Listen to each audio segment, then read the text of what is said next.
are so excited to support you and encourage you in your well-being, mentally, physically, and emotionally. And like I was saying, we are focusing today on how our hormones and our blood sugar balance are interconnected and what are some things that we can do. I'm also going to touch a little bit on some of our environmental factors and lifestyle things that might be impacting those hormones and blood sugars that are creating that domino effect a little bit. So, all right. Oh, that's perfect. She said, laminate the action plan page. By the way, there's a PDF guide. So if you need that, say something, reach out. And I'll make sure you get that. And you should laminate it, and then you can use dry erase marker and you can, write on it and then change it. And, there you go. That's a great way to do it. Love that. Okay. Okay. And I will be working on updating the PDF guide. I apologize, I haven't gotten to updating. Some of this is not in there yet, but a lot of it is. Okay, so these are some of the daily action steps that you can do that will help with some of the things we're going to talk about today. So I'm going to come back to this one. For right now, we're going to focus on these. Okay. So how is our blood sugar and our hormones interconnected? I just want to go over kind of a little bit of an overview. I'm going to zoom in and then we'll come back to some of the other things. Okay. So our endocrine system is made up of several different things. It's going to include our thyroid, our adrenals, our pancreas, our liver plays a large role in that as well. So this is a little bit of an overview of how that system functions. And this cycle is also very similar to insulin, what happens when we have insulin resistance. So I'll share a little bit on that too. We've mentioned it before in some of our other sessions, but I want to review it again because I feel like sometimes we forget, and it helps to repeat. Not repetition helps, because then we can practice remembering and have that information more quickly available to us. Okay, so we have our brain is going to send signals about what's going on. And our brain is receiving information from our body, from our muscles, from our insulin levels, our other hormones and stuff. We're going to send signals to our nervous system. And our liver as well is going to send signals to the brain. And the brain is going to decide if we're hungry. The brain is going to decide we need to produce ghrelin. Sometimes the stomach will release the ghrelin and send that signal to the brain. And that hormone says we're hungry, we need to eat, okay? If that is uncontrolled, and there's some factors that can contribute to that, then you can easily overeat. So normally, that leads to we're going to eat something, hopefully something relatively healthy, right? And then our pancreas is going to be activated. Okay, we need some insulin to help balance out whatever carbohydrates or sugars there might be, starches and things like that. Even some vegetables, especially cooked vegetables, certain fruits also have a little bit of, an impact on that blood sugar level as well. And that's why a lot of times when I encourage you guys with your daily habits and routines to make sure that you are balancing out fruits, starches, rice, bananas, those carbohydrates, breads, crackers, with some protein with it, and moderating those. So we'll come back to that pie chart that I made. Your day is a pie. Every day is a pie day. Ha, ha, ha. I know there's like a holiday now for that, which when I was a kid, I don't remember that. Anyways. Okay. So that's going to activate our pancreas to say, okay, we need some insulin to balance this out. Under normal circumstances, that insulin is supposed to help our body take those molecular fuels from our food and convert them into energy so we can have energy to function and do things. However, sometimes our cells get really tired and burnt out. They get burnt out from too much junk food, too much food additives, too much stress. And their cells are like a little inflamed, maybe. There's several factors that can contribute to that. And then what happens, the cell goes, we can't take any more insulin. We can't take any more of this. Send everything to storage. So somebody's sitting there with, a flag saying direct it all to fat storage, fat storage, fat storage. And that's where you can see cortisol levels increasing, and a really hard time with metabolizing foods. Okay. So that's why we have this is adipose. That's fat tissue, basically. No, under normal circumstances, when the insulin is produced, it's supposed to convert to energy. And then as soon as we have enough and the stomach is getting full and we have enough insulin going on, there's supposed to be signals that say, okay, now let's start producing leptin. And then leptin tells our brain, okay, that's enough. We've had enough. We don't need to eat anymore. We're good. And leptin plays a really big factor in our body's ability to modulate, control, and process foods. When we don't have enough of that, because something went wrong over here, something in this area went wrong, then that's where we see a lot of overeating. And it can be really hard to control portion sizes. I've had clients that I've been working with on this, and it takes a little time to work on, but there is a way to break that cycle. So if you're on the unhealthy version of this cycle, that's called insulin resistance. It's not diagnosed as diabetes. Um, your blood sugar might be in the normal range, but maybe in the upper part of the normal range. But you might not feel great. You may have headaches. You may have trouble sleeping. You may have a lot of inflammation in your body, maybe swelling, maybe joint pain. Okay, here's something super, super interesting. Typically I eat fairly healthy. I really, limit sugars and starches, and I am gluten-free, and very, very little dairy, maybe a little cheese here and there. That's about it. Not a lot of fried foods and stuff like that either. So we went out for my daughter's birthday. She really, really wanted to go to IHOP of all places. We never go there. I don't know. Anyways, so we went to IHOP, and they actually had gluten-free pancakes. So that was really cool. But I don't know what it was, if it was just the other additives in some of the food, the sausage, or it's probably fake eggs, honestly. And like the syrup tasted so weird. The syrup tasted like frosting to me, by the way. Anyways, I don't normally have, I usually have like a little bit of organic honey. That's it on my like stuff.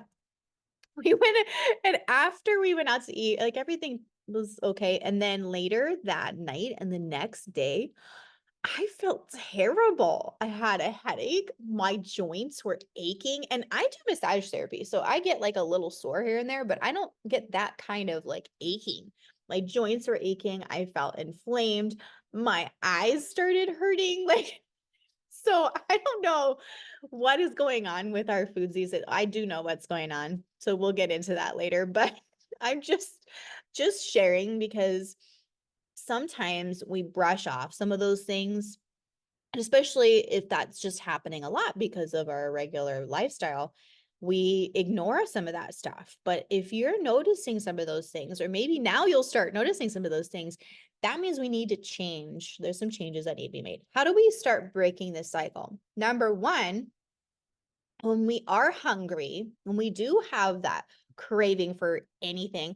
By the way, I'd love to know, those of you on the live here, what is it that you usually crave the most? Is it salty? Is it sweet? Is it, particular? What's your craving thing? And it's okay if you just want to only send it to me. You don't have to share with everyone, but I'm just curious because I know everyone is different. But whatever that is, recognizing, oh, okay, I'm craving something, and actually fueling your body with really, really good minerals first. Not that you can't have a little bit, a small amount of that thing that you're craving, depending on what it is. And depending on if you're doing a detox of some kind, or a intermittent fasting or something like that, which we'll touch on intermittent fasting, whether or not that's a good fit for you in a minute here. Either way, catching that and deciding to be intentional and choosing, I'm going to fuel my body well first before I satisfy a craving. And what that looks like, this is one of my number one tips for everyone, is grab something quick and easy that you can put in your water.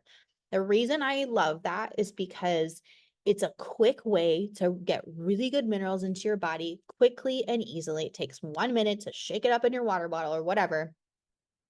And then it actually just cuts right through the insulin resistance cycle. It cuts right through it so that your ghrelin will immediately start going down. Your body's getting minerals that it needs to help balance hormone levels. So immediately, if you're getting, my recommendations is one of two things: either a really good like organic greens powder that you can put in your water. I have a couple recommendations if you need that.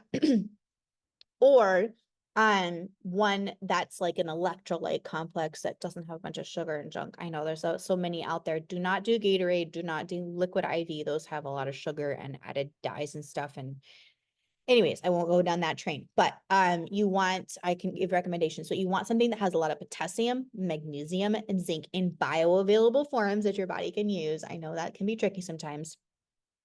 And maybe a little bit of like sea salt type. And you can actually put a little pinch of sea salt into water and it won't taste that salty, but you'll get some minerals. The other option, if neither one of those seem to work for you for whatever reason, get your hands on some really good organic Celtic salt. Okay.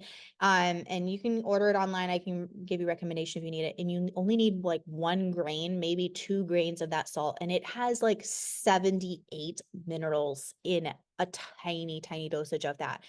If you can do that, even some people will just put a little grain of it under their tongue and it will curb your cravings.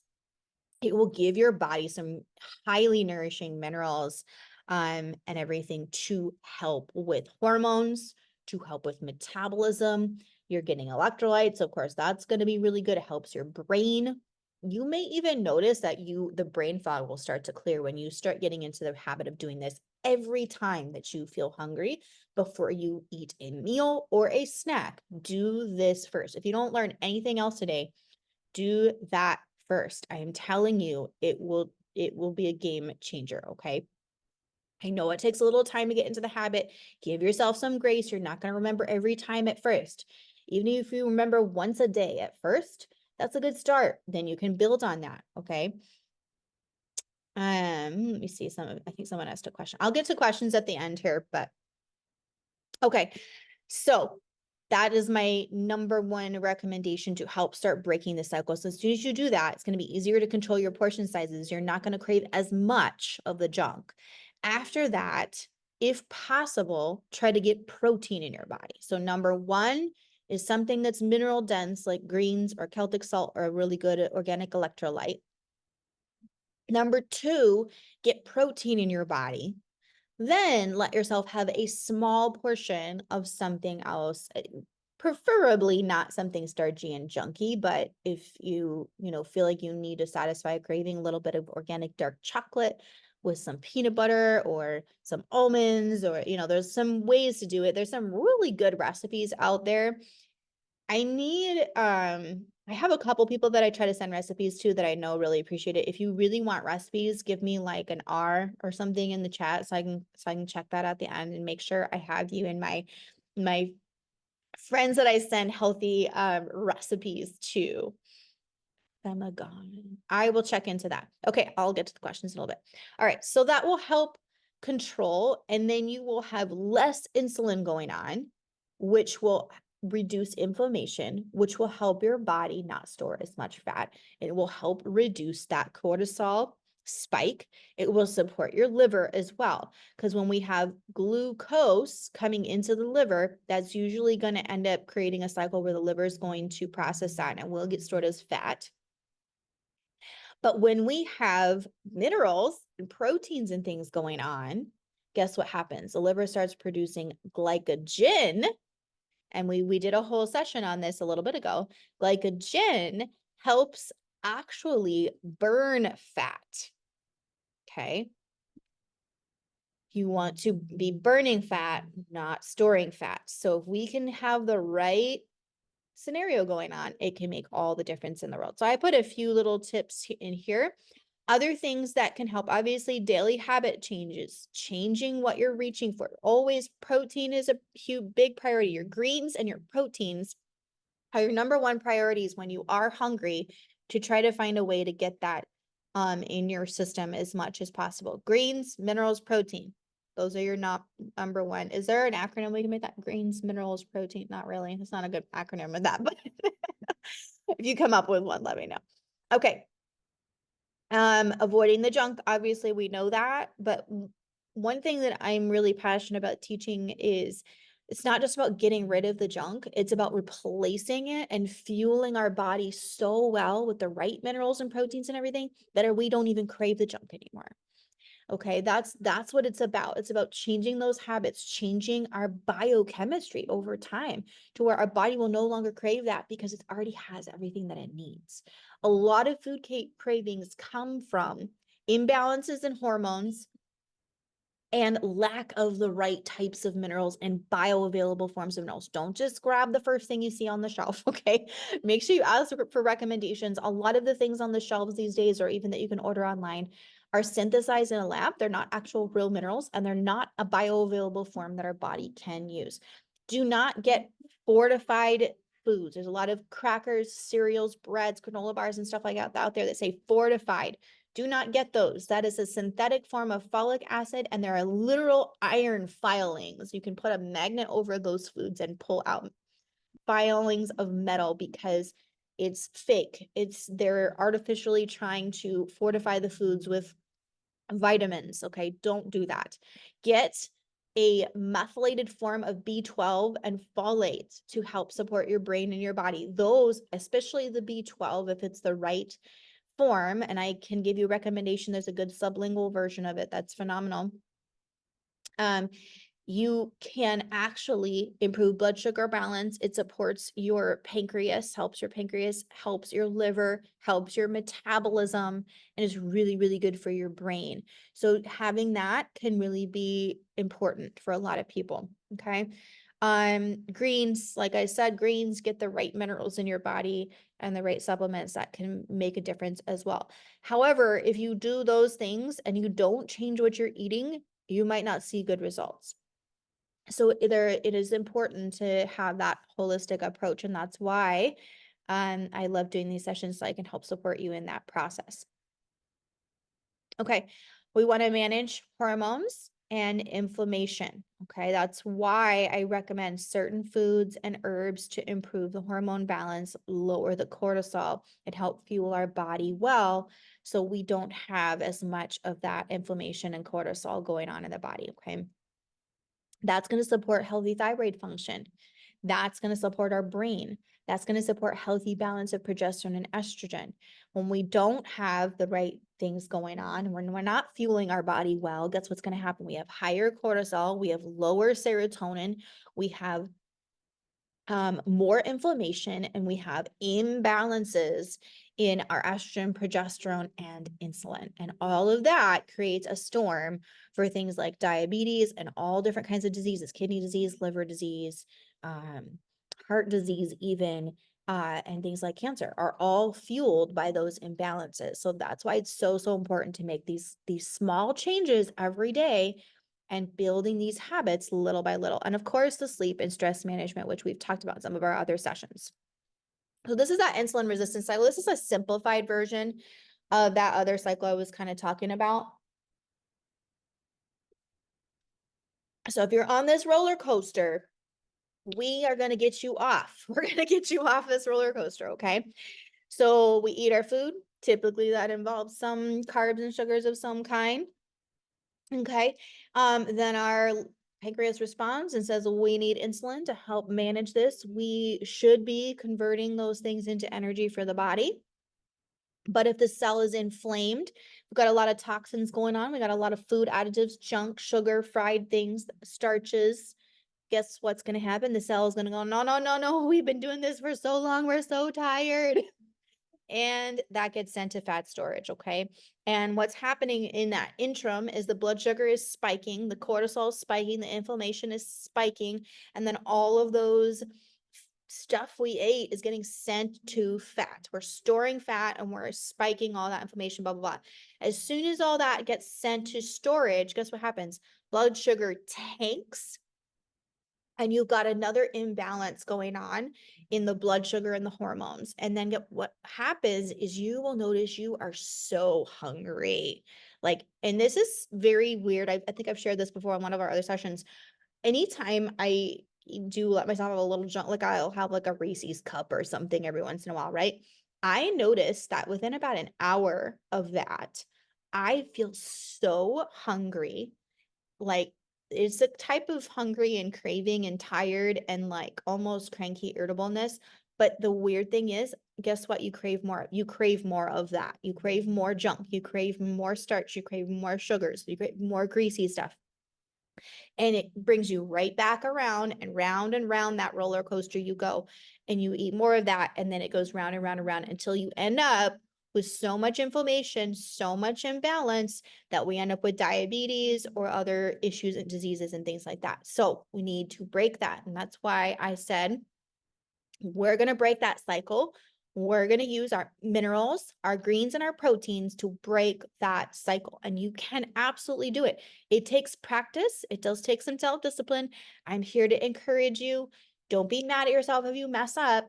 Just pick yourself back up, do a little mini detox, get your herbal teas going, get your lemon and your lime in your water, your enzymes in your body, your greens, and start fresh the next day. It's okay. It takes a while to build those habits and you will get there. You just have to be intentional and self-disciplined and keep working on it. Okay. And then, so here we see that glycogen pathway that I talked about with the liver. Let's see if I can get it to show a little bit better. Okay. So let me move this over. Hang on. Like I said, when we have a lot of insulin going on and the blood sugar spikes, that stimulates the liver to produce glycogen, which does help lower the blood sugar, but also causes fat storage. Okay. When we have glucagon, because we don't have as much, we don't have a big insulin spike, which means we're fueling our body with our greens, our protein, and our minerals. We have glucagon stimulating the liver. And our blood sugar might increase a little bit, but guess why? Why is that increasing a little bit? Because it's actually burning the glucose storage. It's burning fat to raise blood sugar just a little bit to keep it in the normal range. We want it in a normal range, right? And so that will actually burn fat when we can have that glycagon or glycogen. There's different forms of that going on, okay? If that does not make sense, make sure you ask me a question in the chat so I can answer it at the end, okay? Or reach out to me and we'll set up a time or something, okay? There's also a connection to our thyroid. And here's the interesting thing, like I understand why, we have different specialists that will help with different areas of the body, right? So we'll have like a thyroid doctor, we'll have our diabetes doctor or endocrine doctor, we'll have, sometimes we have these different things, but it's not common to have health professionals that will bring all the pieces of the puzzle together, which is why I think a lot of more naturopathic medicine is coming back to be more popular, because we've realized if we just work on the thyroid, but we didn't change our nutrition and support our liver and work on the nervous system regulation, right? Then we might not really get the results that we need, and we might not be addressing enough of the underlying causes going on, okay? So thyroid is highly impacted by the blood sugar, is highly impacted by what's going on with the liver. So if our liver is taxed, and if you guys missed the session, I did a whole one of these sessions on our liver has over 500 functions and how much we need to support the liver and how to support the liver. Make sure you reach out to get the replay for that, because that's a really good one. If our liver is overtaxed, if our blood sugar is high, if we have a lot of inflammation going on, if our adrenals are super fatigued and our hormones are off, if any one of those things or more than one of those things is going on, the thyroid is going to be impacted. Too much, too little insulin has an impact. Like I said, the blood sugar levels, autoimmune, which is, there's several factors that go into that, but usually it's gut related, gut and liver related. If there's a pituitary adrenal thing going on, like I said, if our adrenals are fatigued and the hormones are off, then that's going to be a big factor. And guess what? And I like this diagram because it shows that interconnection. All of those things often lead to diabetes type 1, type 2, insulin resistance, metabolic syndrome. Guess what? they also lead to hyper and hypothyroidism, or sometimes like Hashimoto's and autoimmune. There is a really, really big link here. So if we can address these things, then we can see a really big difference. How do we do that? These things that I talked about over here in our little list here, okay? Fuel your body well. Break that cycle with minerals, greens, good organic, don't get the junky ones, okay? Good certified organic greens of some kind, and proteins. The right proteins, okay? Not fried chicken. All right. I know it's delicious. I get it. I'm right there with you. But we got to have our good proteins and our omega-3s. I should have added omegas into that. I'm going to add. We'll say protein and omega-3s, because omega-3s actually play a really big role in hormones. And omega-3s are your avocado, olive oils, not fried olive oil, like your good organic virgin olive oil, your nuts and seeds. Seeds are magical. Okay, not magical, but seeds are very, very powerful. Your pumpkin seeds and your sunflower seeds specifically are some of the most powerful nutrients that you can get. So if you just want to grab yourself some bags of roasted organic pumpkin seeds and sunflower seeds, you can make yourself a mix with other nuts and like maybe dried cranberries. That's a really phenomenal snack when you have the munchies and you need something. It's going to give your body proteins and minerals and omegas and B vitamins and some folate as well. So it's going to give your body what it needs so you're not craving as much junk. If you want to throw in that mix a little organic dark chocolate, that's okay. You know, get a little, satiate that sweet tooth, just enough that you're getting something, right? That's a great little quick munchie snack that you can do, especially if you're someone that likes crunchy snacks. I recommend that, okay? If you don't like nuts and seeds or you're allergic, reach out to me. We'll come up with some other ideas. There are other options too. Okay. Let's see here. Understanding how to find balance. So there's a few different things I want to touch on here. Let's start here because I want you guys to be able to write down in your notes or take a picture or whatever on what are some of these changes you're going to make to help break that cycle, to help balance those hormones, to help keep that blood sugar balanced. Okay. So some of these foods, I recommend the greens, the right type of cinnamon bark, either in a tea or maybe a supplement, or like the green supplement that I recommend actually has the cinnamon bark in it, so as long as you're not like allergic or something, you know. That cinnamon bark can be very powerful. Everyone's a little different, you know, there's other things too. Your sprouts, your celery, your spinach, papaya is very powerful. Now with the berries, you have to be moderate, especially if you already have diabetes or you already know you're insulin resistant. Be careful with the berries, but a small amount of berries with some protein is perfectly fine. Okay, you have to balance that out with the protein. So a little bit of berries with maybe some coconut yogurt, so you're getting some protein, or almond yogurt or something. I know I don't highly recommend dairy unless you absolutely are 100% sure that dairy is not an issue for you. The other problem with our dairy these days is that our dairy is very processed, at least here in the US. If you're somewhere else, that's awesome. It's probably better than it is here. But there's a lot of things that are actually added into it that don't belong. I recommend using like goat's milk if you can. Look for an organic like coconut or almond milk or something like that that doesn't have as much additives in it. Nothing's perfect, but you know, everything in moderation. But a little bit of plant-based yogurt of some kind that fits your needs can go along with that. Or put your berries with some nuts and seeds. Sprinkle some seeds on there with your berries. What else? You can do berries in a smoothie with protein powder. So getting a nice, good organic protein powder and then putting that together. Okay. Here's some vitamins that can be really, really helpful for our hormones and our blood sugar.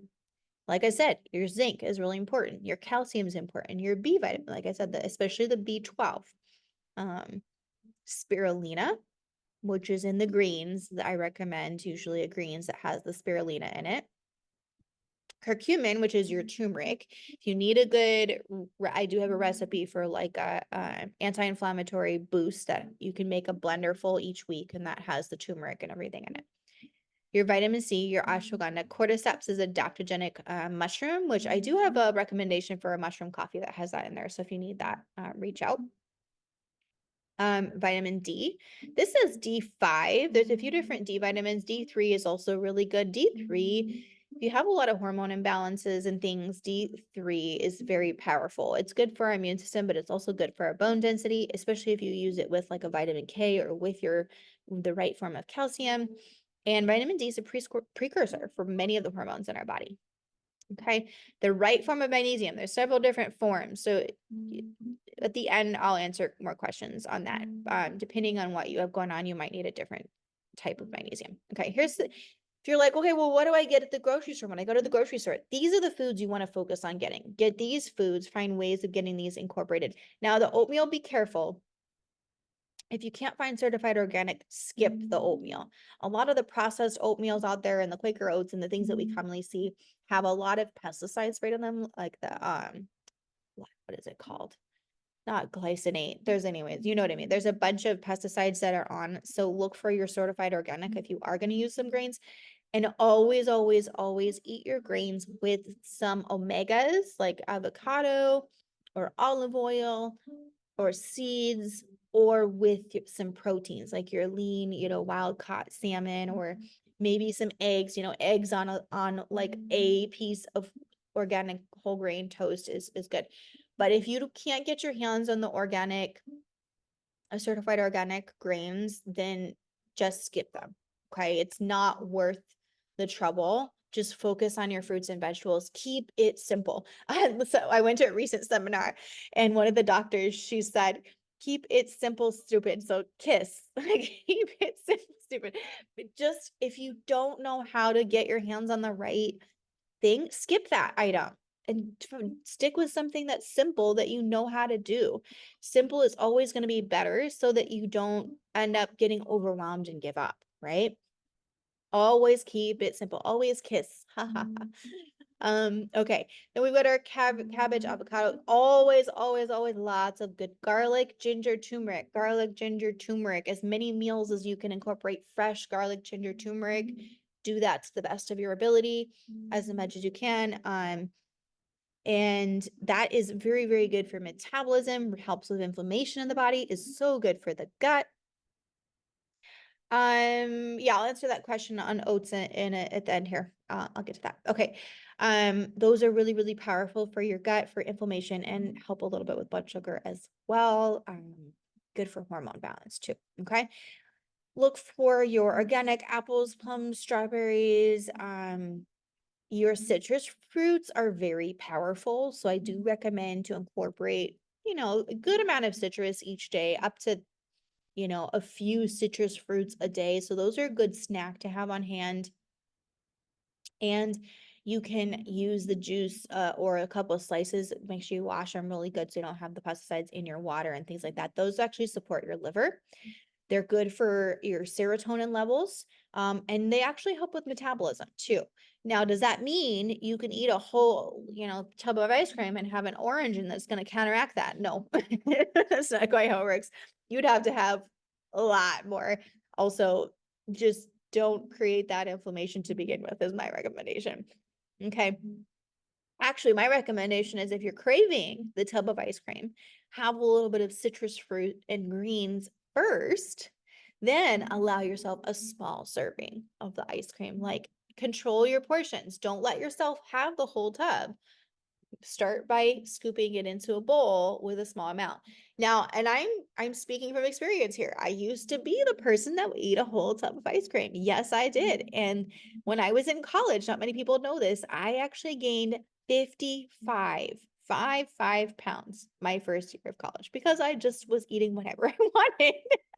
And I started drinking soda, and I didn't want to eat healthy during that time. And then I realized I felt so crappy that I needed to change some things, and I started changing. So I used to eat the whole tub of ice cream. I went through a phase where I did that.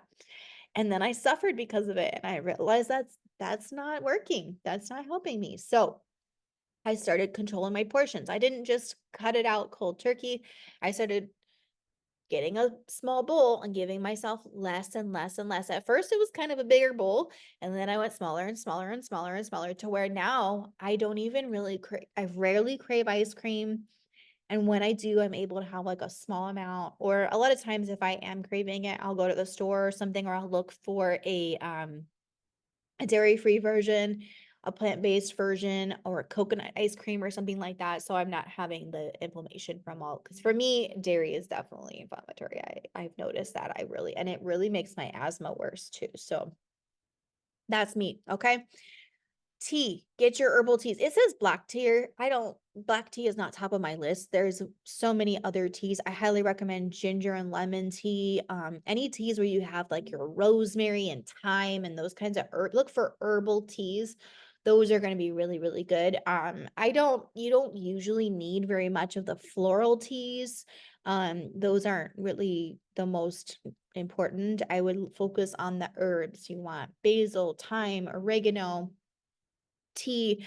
Um, right. Yes, those are great options for your teas. A little bit of green tea with, one of those other ones like ginger, or I've even seen some teas that are like turmeric tea. That's great.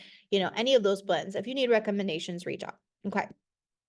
Your organic cacao, which is what we make chocolate out of, but you absolutely need to look for like a certified organic. And even that, it's hard because some of them still have heavy metals in them. So just really, really watch out for a good organic source of your dark chocolate. And actually I have a recommendation for some chocolate that has vitamins added into it. So that's pretty cool too, if you want to look at that. I don't, I think that is a typo. I think that's supposed to say lentils, but maybe not. I'll look into that for you. Oops, my page. Okay. So then I'm going to wrap up here. We're not going to finish talking about all of this today because we're going to go into more of this next time, but just also be aware that we're going to kiss. We're going to keep it simple. Okay. Because we don't want all these additives. There are a lot of additives in our foods these days, as well as our environmental things that are disrupting hormones. We're talking about our hormones and blood sugar have that interaction, and that impacts our adrenals, our thyroid, our pancreas, our liver, the inflammation in our body, our brain. All of that is impacted by these additives in our foods, in our environment. So what does that mean? Here's a little bit of a diagram so you can kind of see these additives. These are synthetic additives, and they are even in a lot of those products that you see on the shelf that say plant-based laundry detergent. This is a lavender cleaning solution. Be careful. And I know it's hard. Reach out to me and we'll go in more next time. There's actually free apps you can download to help you keep an eye out for this stuff, to know what to look for. A lot of times they're trying to make it more natural and plant-based, but there's still a lot of synthetics that are in there.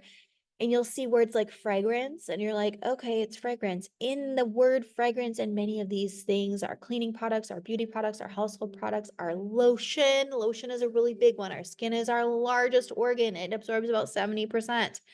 We can often have plastic materials in those. There's pesticides in foods, phytoestrogenics in some of the foods and additives. Flame retardants are on clothing, furniture, carpets, blankets. So really just watching out for some of these things can make a difference on our hormones, on our thyroid. Our thyroid's highly impacted by those things. So just being aware, thyroid, metabolic disorders, like the diabetes and reproductive disorders, PCOS, all those kinds of things are highly impacted by these synthetics in our environment and in our foods.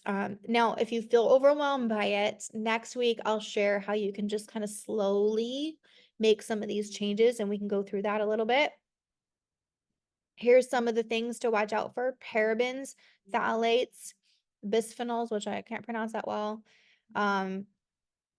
perfluoroalkyl. Sorry, I can't say that one, but that's the flame retardant one. Okay, clothing, furniture. polychlorinated biphenyls, non-steroidal estrogenics in like pharmaceuticals and synthetic hormones in some of the meats and stuff like that, and parabens, which are usually like, well, those are food preservatives, but they're also fragrances. Parabens and phthalates are very sticky synthetic hormones that our body has a really hard time getting rid of and detoxing from. So we'll go more into that next time. But I just wanted to touch on that a little bit today because it can be a really big factor in hormones. It can even contribute to imbalances with blood sugar, cortisol levels. Thyroid is really, really impacted by that as well. And especially, the reproductive hormone imbalances too. So this is a little bit blurry, my apologies, but it just shows some of the common synthetics to stay away from and some of their areas where you find this. And pesticides that are sprayed on our fruits, vegetables, nuts, seeds, in even children's products. It's scary. When I found out that our Food and Drug Administration is really, really bad at protecting us from this stuff, I was super mad, especially when it comes to our kids. I started finding out about this when my oldest daughter, she was about 2, and she got some really, really bad eczema. And that's when I started going down this rabbit hole a little bit and learning that even children's laundry soap, children's bath products, yes, bath products have these chemicals in there, and a lot of them sometimes. And they have an impact on our kids' hormones, on their development, on their brain, on their skin, obviously, is a big one. So it's really, really important to be aware of these things and to start the process of eliminating these little by little. We'll go into that more next time. In plastic food containers, plastic water bottles, I know that's why you see me a lot with glass drinking containers or stainless steel.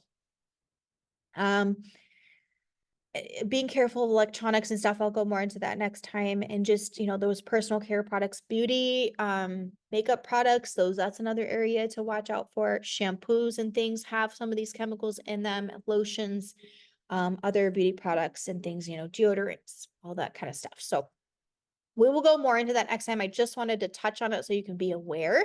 My number one recommendation to make it easy is just when you run out of one item in your household that is probably not the most healthy, that might have some of this stuff in there, just choose to replace it with something that's better. And I'll give you guys more pointers on what's going to be better on the next one. In the meantime, until I get to see you on the next time, I'm going to answer questions here in just a moment. But before I stop the recording here, make sure you reach out. Tell me how it's going. Tell me what's working. Tell me what an area that you feel like you might need some support, so I can make sure that I get you some resources or have my assistant get you some resources and support, so some tools and strategies to support you in that area. In the meantime, and if you have questions, make sure you reach out.